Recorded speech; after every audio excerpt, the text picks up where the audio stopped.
بسم اللہ الرحمن الرحیم۔ السلام علیکم، آپ دیکھ رہے ہیں الف نیوز اور میں ہوں آپ کے ساتھ ماجد علی۔ شامل کرتے ہیں پاکستان اور دنیا بھر سے بریکنگ نیوز ہیڈ لائنز۔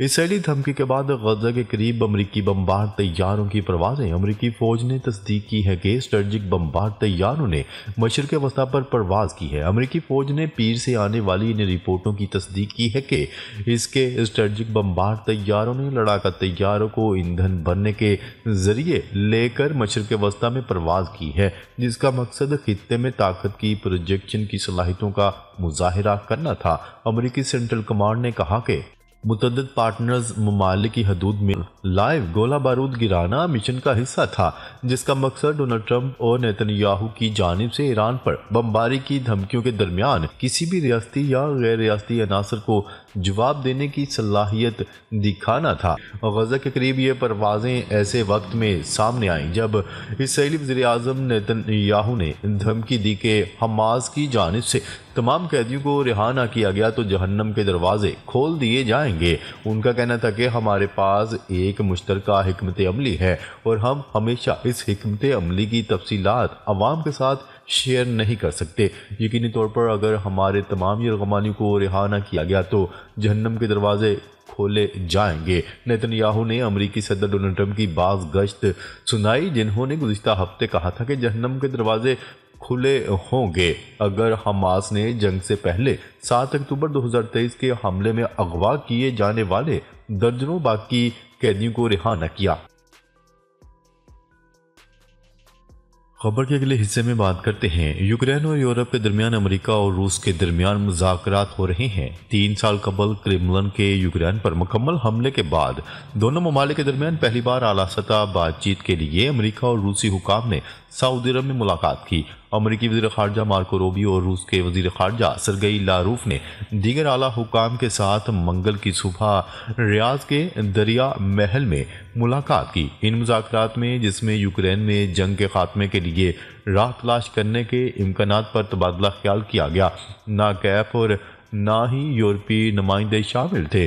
4 گھنٹے سے زیادہ عرصے تک جاری رہنے والی اس بات چیت میں یوکرینی یا یورپی حکام کی غیر موجودگی نے امریکی صدر ڈونلڈ ٹرمپ کے دور میں امریکی خارجہ پالیسی میں حیران کن تبدیلی کی تصدیق کی ہے۔ انہوں نے تجویز کیا ہے کہ یوکرین کے لیے امریکی امداد ختم ہو سکتی ہے اور یہ کہ کیف کو ممکنہ طور پر علاقہ چھوڑنا پڑے گا۔ کرملن کے خارجہ امور کے مشیر نے روسی سرکاری ٹیلی ویژن کو بتایا کہ یہ مذاکرات سنجیدہ تھے، لیکن یہ کہنا مشکل ہے کہ آیا ماسکو اور واشنگٹن کی پوزیشنیں یکجا ہوئی ہیں۔ انہوں نے کہا کہ ہم نے اپنے اصولی موقف پر تبادلہ خیال کیا اور اس کا خاکہ پیش کیا اور اس بات پر اتفاق کیا کہ مذاکرات کاروں کی الگ الگ ٹیمیں وقت پر اس موضوع پر رابطے میں رہیں گی۔ خبر کے اگلے حصے میں بات کرتے ہیں حماس نے تمام اسرائیلی یرغمالیوں کو ایک ساتھ رہا کرنے کی بڑی پیشکش کر دی۔ تفصیلات کے مطابق حماس مستقل جنگ بندی کے بدلے تمام اسرائیلی یرغمالیوں کو رہا کرنے کے لیے تیار ہے۔ حماس نے ایک بیان میں کہا کہ معاہدے کے دوسرے مرحلے میں مستقل جنگ بندی کے لیے پر امید ہیں۔ ترجمان حماس حافظ قاسم نے کہا کہ دوسرے مرحلے میں ہم ایک ساتھ تمام یرغمالیوں کی رہائی کے لیے تیار ہیں، لیکن اس کے بدلے تمام فلسطینی قیدیوں کی رہائی اور مستقل جنگ بندی اور اسرائیلی فورسز کا غزہ سے مکمل انخلاء چاہتے ہیں۔ فلسطینی گروپ نے یہ بھی تصدیق کی ہے کہ وہ بقیہ 6 زندہ اسیران کو رہا کر دے گا، جنہیں پہلے مرحلے میں رہا کیا جانا تھا۔ حماس کی جانب سے یہ پیشکش امریکی صدر ڈونلڈ ٹرمپ کی طرف سے اسرائیلی یرغمالیوں کی تھوڑا تھوڑا کر کے رہائی کے خلاف بیان کے بعد سامنے آئی ہے اور بقیہ یرغمالیوں کے اہل خانہ نے بھی اپنے تمام پیاروں کو اپنے ساتھ رہا کرنے کا مطالبہ کر دیا۔ خبر کے اگلے حصے میں بات کرتے ہیں فلسطینیوں کی جبری بے دخلی، ایرانی سپریم لیڈر کا بڑا بیان۔ ایرانی سپریم لیڈر آیت اللہ خامنائی نے امریکہ اور اسرائیل کی جانب سے فلسطینیوں کی جبری بے دخلی کو مسترد کر دیا۔ بین الاقوامی خبرساں ادارے کی رپورٹ کے مطابق ایرانی سپریم لیڈر آیت اللہ خامنائی نے غزہ سے فلسطینیوں کی جبری بے دخلی کے امریکی اور اسرائیلی منصوبے کو بے وقوفانہ قرار دے دیا۔ آیت اللہ خامنائی نے تہران میں فلسطینی اسلامی جہاد کے سربراہ سے ملاقات میں کہا کہ غزہ اور فلسطین سے متعلق احمقانہ منصوبے کسی طور پر پورے نہیں ہوں گے۔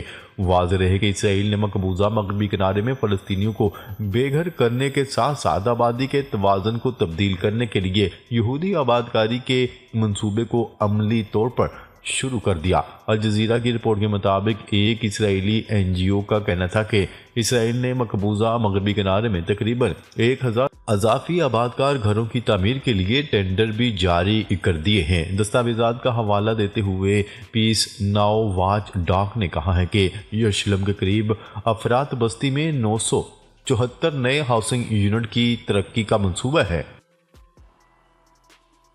خبر کے اگلے حصے میں بات کرتے ہیں روس امریکہ مذاکرات مسترد، یوکرینی صدر نے دورہ ملتوی کر دیا۔ خبرساں ادارے کی رپورٹ کے مطابق یوکرین کے صدر ولادیمیر زیلنسکی نے سعودی عرب کا دورہ ملتوی کر دیا ہے، جہاں امریکہ اور روس کے وزراء خارجہ اعلیٰ سفارتی وفد کے ہمراہ یوکرین جنگ کے خاتمے کے لیے مذاکرات کر رہے ہیں۔ انقرہ میں گفتگو کرتے ہوئے زیلنسکی نے کہا، ریاض مذاکرات کے لیے مدعو نہیں کیا گیا۔ جنگ کیسے ختم کی جائے یہ فیصلہ یوکرین کے بغیر نہیں ہو سکتا۔ یوکرین کے صدر زیلنسکی کو کل مذاکرات کے لیے ریاض پہنچنا تھا۔ 3 سال قبل کرملن کے یوکرین پر مکمل حملے کے بعد دونوں ممالک کے درمیان پہلی بار اعلیٰ سطح بات چیت کے لیے امریکہ اور روسی حکام نے سعودی عرب میں ملاقات کی ہے۔ خبر کے اگلے حصے میں بات کرتے ہیں، امریکی صدر نے یوکرینی صدر کو غیر مقبول قرار دے دیا۔ امریکی صدر ڈونلڈ ٹرمپ نے یوکرینی صدر ولادیمیر زیلنسکی کو غیر مقبول ترین شخص قرار دے دیا۔ فلوریڈا میں میڈیا سے گفتگو کرتے ہوئے انہوں نے کہا کہ یوکرین کے صدر زیلنسکی کی مقبولیت 4% سے بھی کم ہے۔ ڈونلڈ ٹرمپ کا کہنا تھا کہ یوکرین میں الیکشن روس کا مطالبہ نہیں، انتخابات نہ ہونے پر بعض ممالک کو تشویش ہے۔ دوسری جانب زیلنسکی کا کہنا ہے کہ یوکرین جنگ سے متعلق روس کے کسی بھی الٹیمیٹم کو نہیں مانے گا۔ انہوں نے یہ بھی کہا کہ کیف اپنی شمولیت کے بغیر جنگ بندی سے متعلق کسی بھی معاہدے پر دستخط کرنے سے انکار کر دے گا۔ خبر کے اگلے حصے میں بات کرتے ہیں، امریکی صدر ڈونلڈ ٹرمپ نے روسی ہم منصب ولادیمیر پوٹن سے ملاقات کا اشارہ دے دیا۔ غیر ملکی خبرساں ادارے کی رپورٹ کے مطابق وائٹ ہاؤس میں میڈیا سے گفتگو کرتے ہوئے ڈونلڈ ٹرمپ نے کہا کہ یوکرین پر اچھی بات چیت ہوئی ہے، پر اعتماد ہوں۔ امریکی صدر ڈونلڈ ٹرمپ نے کہا، میرا نہیں خیال کہ یورپ سے تمام فوج ہٹانی پڑے گی۔ اگر یورپ امن دستے یوکرین میں رکھنا چاہتا ہے تو ٹھیک ہے، ہم یوکرین کوئی فوجی نہیں بھیج رہے۔ یوکرین کافی عرصہ پہلے ڈیل کر سکتا تھا۔ ڈونلڈ ٹرمپ نے امکان ظاہر کیا کہ شاید اسی ماہ روسی صدر ولادیمیر پوٹن سے ملاقات ہو جائے۔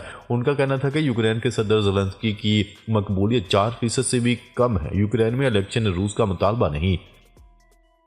اس کے علاوہ ڈونلڈ ٹرمپ نے کہا کہ گاڑیوں اور الیکٹرانک چپس کی بڑی کمپنیوں کی جلد امریکہ واپسی کا اعلان کر دیں گے۔ امریکہ میں کار پلانٹس قائم ہوں گے۔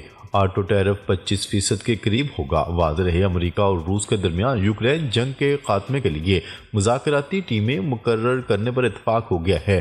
منگل کو سعودی عرب دارالحکومت ریاض میں امریکہ اور روس کی اعلیٰ سطح کی ملاقات ہوئی۔ امریکی وزیر خارجہ مارکو روبیو نے کہا کہ روسی وفد نے 4 اصولی باتوں پر اتفاق کیا ہے، تاہم کئی نکات پر یورپی یونین کو بھی شامل ہونے کی ضرورت ہوگی۔ خبر کے اگلے حصے میں بات کرتے ہیں، طالبان سے لڑنے والے 2000 افغان کمانڈوز کو برطانیہ کا پناہ دینے سے انکار۔ برطانوی وزارت خارجہ نے تصدیق کی ہے کہ برطانیہ کی خصوصی افواج نے 2000 سے زائد افغان کمانڈوز کی پناہ کی درخواستیں مسترد کر دی۔ حالانکہ ان کمانڈوز نے افغانستان میں برطانوی فوج کے ساتھ مل کر جنگ لڑی تھی۔ یہ خصوصی افغان یونٹس SAS اور SBS کے ساتھ مل کر خطرناک مشنز میں حصہ لیتے تھے۔ طالبان کے دوبارہ اقتدار میں آنے کے بعد ان کمانڈوز کو انتقامی کارروائیوں کا شدید خطرہ تھا۔ برطانیہ کی جانب سے انہیں دوبارہ بسانے کا وعدہ کیا گیا تھا، لیکن تمام درخواستیں مسترد کر دی گئیں۔ عدالت میں یہ بات سامنے آئی ہے کہ وزارت دفاع کو معلوم تھا کہ انکار کی پالیسی میں خامیاں ہیں۔ ناظرین، اب تک کے لیے اتنا ہی۔ مزید خبریں لے کر بہت جلد آپ کی خدمت میں حاضر ہوں گے۔ تب تک کے لیے اپنا خیال رکھیے گا۔ اللہ نگہبان۔